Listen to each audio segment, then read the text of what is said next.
안녕하십니까. 김종래 TV의 김종래입니다. 이번 시간에는 민주당의 대권 레이스 얘기를 해보겠습니다.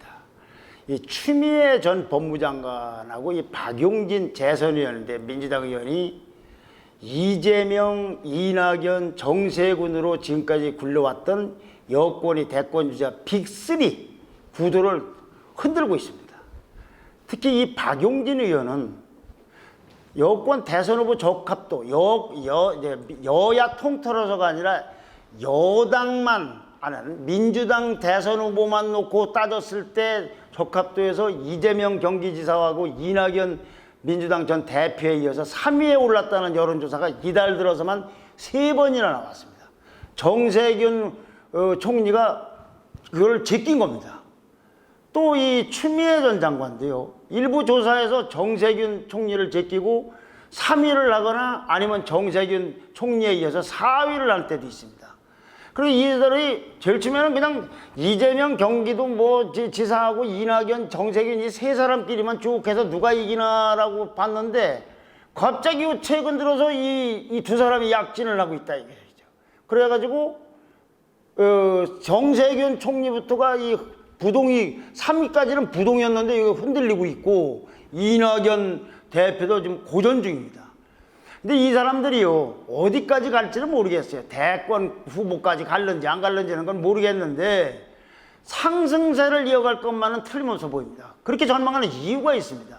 다만 여기서 제가 말씀드리는 거는 이것이 여야를 통틀은 것이 아니라 민주당 내에서 민주당 지지층에 한해서 하는 얘기입니다. 여야의 문제가 아닙니다. 이 점은 오해가 없으셨으면 합니다. 우선 박용진 의원이요. 이 사람 71년생입니다. 지금 출마한 여권에 한 10여 명 되는 또는 출마 채비하고 있는 사람들 중에서 가장 나이가 젊은 사람인데, 그러니까 97세대예요. 90년대 학번의 70년대생이에요. 대한민국 세대 교체를 내세워서 일찌감치 출마 선언했는데, 그동안은 뭐 출마했는지 안 했는지 모르고 좀 지지세가 미미하더니 최근에 이준석 돌풍 이후에 지지세가 쭉 올라가고 있어요. 이준석 효과를 톡톡히 보고 있는 거예요. 그런 이준석 현당은 마그마처럼 들끓는 정치 변화에 대한 국민의 열망을 반영한 것이다. 국민들께서 한국 정치를 지긋지긋해하고 낡은 정치를 바꾸기를 원한다. 계파 정치, 줄 세우기, 세과시, 뻔한 대세론으로 정치를 하는 분들이 얼마나 많으냐. 대통령 후보 출마하려고 하는 주자들 중에도 그런 사람들이 많다라고 강조를 하고 있어요. 그러니까 이런 입장을 갖고 있는 사람은 이준석 대세, 이준석 돌풍이, 이준석 효과가 계속되고 있는 한 쇄신이나 그래서 세대 교체 열기가 식지 않는 한 박용진 주자의 박용진 의원의 지지도도 그렇게 쉽게 가라앉을 것 같지 않습니다. 거기에다가 박용진 의원은 강성 친문이나 문파에게 거의 앞장서서 쓴소리를 많이 하는 비문 출신이어서 중도층 또는 젊은 층에게 인기가 있습니다. 그리고 이제 이런 사람 앞에서 근엄하고 점잖게 보였던 이낙연 대표가 무슨 게임하는 모습을 보인다든지, 강아지를 안고 있다든지, 정세균 총리가 무슨 가죽 재킷을 입고 청바지를 입고 금반지 차림 끼고 그렇게 하고, 최문순 광원지사 여기서 후보로 출마한 사람인데 가수로 변신한다고 해서 그래서 젊은 세대 어필하려고 하지만 본질이 박용진을 따라갈 수가 없다는 겁니다. 베스트셀러 있죠. 88만 원 세대. 이 저자인 그 좌파 아주 진보경제학자인 우석군 성결대 교수가 이 박 의원이 하는 싱크탱크 온국민 행복정치연구소의 소장으로 있습니다. 자, 박용진 의원도 그런데요, 더 주목되는 사람은 추미애 장관입니다. 아마 추미애 법무장관은 박용진 의원보다도 훨씬 더 파란을 일으킬 가능성이 굉장히 많습니다. 이달 말에 대담집을 맞춰가지고 이제 출마 선언할 걸로 보이는데, 이 추미애 의원은 아직 출마 선언도 하지 않았는데 지지도가 저렇게 무슨 3위, 4위까지 오르는 걸 보면은 굉장히 앞으로도 폭발력이 있다고 봅니다. 전제는 제가 추미애 장관을 지지하고 그런 뜻이 아닙니다. 객관적으로 그렇게 보인다는 얘기입니다. 저희 의사와 별개로. 그에 대한 지지도는요, 결국은 조국 전 장관, 윤석열하고 얽히고 섞여 있어요. 그래서 결국은 민주당 내뿐만 아니라 국민의힘, 거기 대권 내지 대통령 선거 본선까지도 파장을 미칠 걸로 보여요. 왜 그러냐? 이 사람은 아까 말씀드린 대로 저 같은 사람은 견해가 달리하지만 극과 극을 달리는 평가가 있기 때문에 그렇습니다. 아마 이 사람은 출마 자체도 조국 장관에게 영향을 받았다고 합니다. 조국 전 법무장관이 이게 최고로 조국의 시간을 발간했는데 이때부터 다시 조국 사태가 옛날 것이 끄집어내서 지금 정치권에 들어와 있어요. 이 문제가 논란거리가 되고 있습니다. 그리고 윤석열 총장의 인기가 높아요. 윤석열 총장은 높고 조국 총장은 조국 장관은 다시 그 문제가 거론되고 이것 때문에 출마를 결심했다고 합니다. 자기도 룸이 있다고 생각을 한 거죠. 그러니까 조국을 옹호하고 윤석열 총장을 비판하는 것이 이 추미애 대권 전략의 기조입니다. 실제로요, 언론 요즘 인터뷰를 연일 하고 있는데 거의 윤석열 총장 저격에 아주 집중을 하고 있어요. 정치검사가 바로 대권 직행하는 건 민주주의를 악마에게 던져주는 것이라고 하지 않나. 윤석열 총장은 검찰당 대선 후보다. 정치검찰이 대권 잡으면 검찰 권력을 이용한 공포정치가 시작될 게 뻔하다. 검증대에 오르다 보면 윤석열 총장의 지지율은 화상처럼 늘어나고 풍선처럼 빠질 것이다. 이런 말들이 주요 요지예요. 이런 이 추장관은 계속 윤석열 총장에 대한 각을 세우면서 선명성을 내세우고 그렇게 하면은 여권 전체는 아니지만 친문 그리고 친조국의 강성 지지층 호응을 이끌어내면 여권 내 경선 구도가 이거 어떻게 바뀌는지 모르는 겁니다. 지금 이낙연 대표라든지 정세균 전 총리 등은 친문 계열에 속하면서 친문에게 구애를 하지만 이렇게 추미애 장관처럼 아주 확실하게 선명하지 않고 미지근하게 하고 있어요. 그러니까 친조국이나 친문의 골수광경파들은 에이 저 사람보다는 추미애 지지한다고 몰릴 가능성이 있다 그런 말씀입니다. 저희 견해와는 반대로. 그러니까 아주 화끈한 대변자가 될 수가 있죠.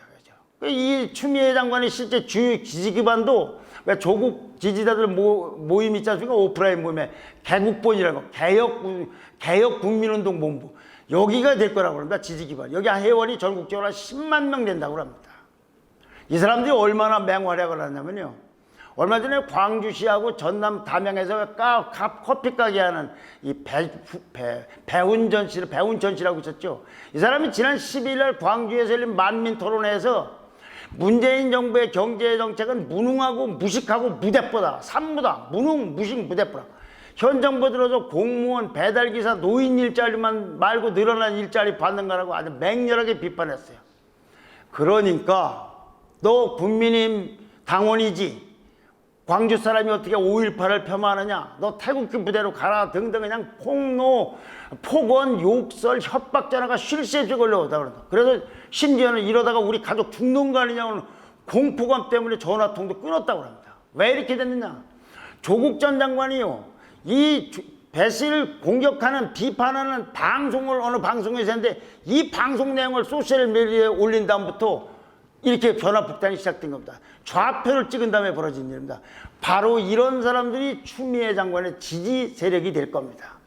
그래서 민주당에서는 야 이렇게 되면은 이거 자기 윤석열 추미애 갈등이 또 재현되고 이렇게 되면 중도 확장은 어렵지 않냐고 굉장히 비판적인 견해가 많습니다. 근데 다른 한편에서는 야 우리가 당이 지금 굉장히 침체되어 있는데 저렇게 목소리가 큰 추미애 장관이 나온다면 그건 뭐 손해볼 거 없지 않나 기대도 한다고 하고 일부 현역 의원은 나 지원하겠다고 나서기도 한답니다. 정말로 거듭 말씀드리지만 저는 동의도 안 하고 공감도 안 하지만 이게 친문과 친조국 강경파 지지층을 둔 민주당의 현주소입니다. 전부가 그런 건 아니지만 열린민주당, 민주당의 옛날에 미성정당 2였던 열린민주당 손혜원 씨가 창당했던 거기도 아마 추미애 장관을 지지할 겁니다. 추미애나 박용진 의원이 이재명 지사하고 3강구도 아니면 이낙연과 함께 4강구도를 형성하는 상승세를 이어가거나 아니면 둘 중에 하나라도 3강에 들어가거나 4강구도를 형성하거나 둘 중에 하나라도 3강에 들어간다. 이렇게 되면은 순위 변동을 넘어서 경선 구도에 질적인 변화가 올 겁니다. 자, 주는 강성 친문, 친조국, 박은 청년 중도층에 후계하다. 그럼 이재명하고 추미애 박용진은 전부 따로 노는 거예요. 따로 놀아. 전부 제각기 자기 칼라로 하는 거죠. 그래서 이낙연, 정세균, 이재명 이 셋이 싸웠던 거하고는 전혀 새로운 광경이 펼쳐지거다 이거죠. 서로 간에 아주 서로 중복되는 게 없어요. 그러면은 이제 추미애 장관은 친문 친조국, 박용진은 중도층 청년층, 이재명 그 나머지. 이렇게 하면 이재명 지사로서 분리할 게 없어요. 이낙연 정세균과 싸우는 것보다 분리할 게 없어요. 따로 노는 사람들이니까. 서로 차별화된다 이거죠. 그리고 이낙연하고 정세균 이 총리는 호남을 기반으로 하고 있는 이 지지층도 이재명 지사를 공격할 수가 있을 겁니다. 근데 공교롭게도요, 이재명, 추미애, 박용진 이 세 사람은 민주당 주자들 중에서 지금 민주당 내에서 어지간히 시끄러운 후보 경선에 반대하는, 연기에 반대하는 사람들이에요. 자, 2달 후 늦춰서 11월 달에 뽑자는 거는 이낙연, 정세균, 무슨 이광재, 김두관 등 이런 사람들이고, 요 세 사람만은 9월 달에 예정대로 하자고 하는 사람들이에요. 이 사람들이 지금 상위를 형성하고 있는 겁니다. 뒤에 경선 연기하자는 사람들은 연판장을 돌리고 난리를 치고 있는데 그게 쉽게는 안 될 것 같습니다. 오늘 친문 적자로 알려진 김경수 경남도지사, 재판 때문에 아니었는데 재판만 아니었으면 이 사람도 대통령 출마했을 사람입니다. 오늘 라디오 인터뷰에서요, 대선 구도가, 민주당의 대권 구도가 이재명과 반-이재명계로 나뉘고 반-이재명의 중심 세력이 친문과 친문이라는 주장은 전혀 동의하지 않는다. 과거에도 보면 경선 국면으로 흘러들어가면 앞서 나가는 1위하고 도전하는 후보들 간에 경쟁이 있는데 그걸 친문과 반문으로 구분하는 건 현실적으로 맞지 않는다. 민주당은 전체가 친문이고 그 안에서 누가 더 잘하를 경쟁하는 것이다. 친문이 틀 안에서. 그러면은 이 지사하고 같이 갈 수도 있느냐라고 질문이니까 그거는 좀 말하기 좀 괴롭지만은 하여튼 이재명 지사도 친문인 건 맞다. 그러니까 그 사람은 비문이나 이런 것이 아니다. 그 다음에 이제 경선 연기에 대해서는 대선 경험을 보면은 이 룰 때문에 또 티각태각 하는데 캠프가 구성되고 하면 후보들 간에 경선 룰고 끊임없이 협의하고 경쟁하면서 경선을 치르는 거다. 후보들 간에 이 경선 연기를 한번 정리해야 될 것 같다. 어떤 형태의 논의해서 결론을 내야 될 것이라고 얘기해서 사실상 이재명 지사에 대해서 손을 들어준 것까지는 아니지만 비토형 발언을 하지 않았습니다. 경선 연기에 대해서도 찬성하는 입장이 아니었고 이재명도 반문이 아니라 친문이라고 했기 때문에, 자, 여기까지가 이제 새로 형성되는 민주당의 대권 구도가 이렇게 굴러갈 것 같다. 그러면은 이제 신문에서도 친미애나 박용진을 많이 보게 되는지 모르겠습니다. 이거를 조금 더 시야를 넓혀보면은요, 추하고 박이 제한된 범위 내에서 게임 체인저 노릇을 할 가능성이 있습니다. 특히 추미애 장관이 윤석열 장관을 매일 공격하고, 그럼 윤석열 총장이 지금은 침묵하고 있다고 그러지만은 결국은 대응을 해서 조국 사태라든가 검찰 개혁이 여야 간에 또는 여당은 여당대로 야당은 야당대로 내부에서 대선의 이슈가 된다. 이런 걸 한번 생각해 보십시오. 그러면 결국 다른 주자들도 추미애하고 윤석열이 싸우고 하면은 내부도 그렇지만 다른 주자들도 여기에 결국 반응을 하지 않을 수가 없어서 제한된 범위 내에서 게임 체인저가 될 수도 있는 것이 아닌가. 그러다 보면요, 윤석열과 추미애는 오히려 각기 내부에서는 일종의 적대적 공생 효과를 거두고서 다른 주자들에게 또 그것이 영향을 주는지 모릅니다. 야권이 환영하는 건 이런 계산 때문입니다. 허은하 국민의힘 의원은요, 제발 추미애 장관 나와서 온몸으로 민심을 깨닫기 바란다. 그리고 김근식 송파병의 당협위원장은 추 장관이 대선 후보가 되면 야당 승리는 거의 확정적이다. 추나 땡, 추미애가 나오면 땡큐라 라고 했습니다. 이건 추미애가 커지면 윤석열도 커지고 이쪽도 붐이 분다 이런 얘기죠. 그래서 적대적 공생관계 비슷한. 그래, 이것 때문에 되는 건 아니겠지만 하여튼 제한된 범위 내에서는 게임 체인저로서 하는 것이 아닌가. 추미애도 사실은 자기를 야당이 공격하기를 바라고 이것이 자기의 여권 내 입지를 굳히는데 도움되지 않을까. 이걸 노리면서 대선 이후에 자기 입지까지 생각하면서 이렇게 하는 것이 아닌가 싶습니다. 하여튼 야당도 중요하지만 민주당에서 벌어지고 있는 이 톡톡한 대권 레이스도 한번 지켜보시기 바랍니다. 만약에 추미애 장관이 금명간 얼마 있다가 이낙연 10까지를 제끼고 2등을 한다면 이재명 지사에 이어서 그러면 언론도 아마 보도를 크게 하지 않을 길이 없을 겁니다. 아무튼 지켜보시기 바랍니다. 댓글과 좋아요 그리고 구독 신청 부탁드립니다. 감사합니다.